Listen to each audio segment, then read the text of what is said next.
picture, and in fact I'd been busy sloshing a firm jet of pee at a supersized image of a pair of square glasses, behind which were two distinctive dark eyes, opal black, a rim of red round the pupils, both cased in a stark, off-white slip. It was the President's face. Oh, shit. Not good at all. I felt this immediate lung-drained panic of having done something very wrong, very bad. I quickly pulled back and hopped on the bike, racing off round the front again. I didn't think anyone saw me. It didn't feel as if anyone did. But you never can be sure. For several seconds I kept expecting an angry, swarming mob to come charging after me. But no one did.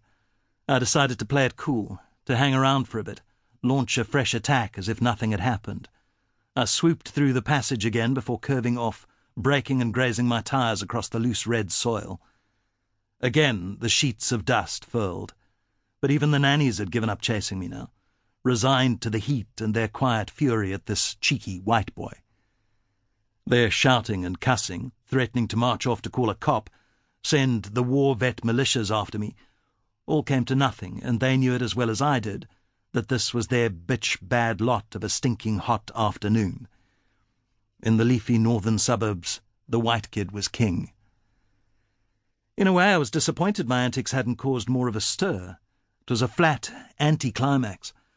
I craved the high drama of inciting the locals, longing for their animated histrionics to serve as a counterpoint to my own tame suburban background.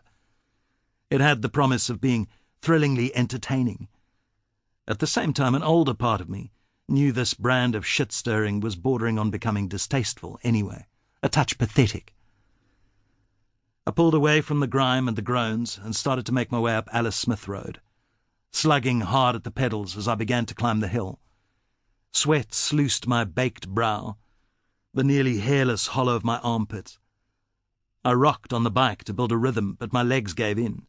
Failing me 3/4 the way up, I stopped, panting. I slid off the saddle and began to wheel the bike next to me. It was hot as hell. I noticed 3 men slink into focus behind me. 2 were tall, lanky, swaggering. The third was shorter, stockier, strolling with a smug rocking movement as if wired into some hip inner vibe. They wore blue workman's overalls, the same bog-standard design you saw everywhere about town. They might have been working somewhere in the neighbourhood, installers, contractors, or craftsmen. But to me they were just this formless trio loping over my shoulder, an irregular moving mass. They'd been at the bottle store, carrying scuds of chibuku in boxed blue and white tubular cartons, which they raised to their lips, then steadied with both hands as they drank. Had they seen me pissing on the President?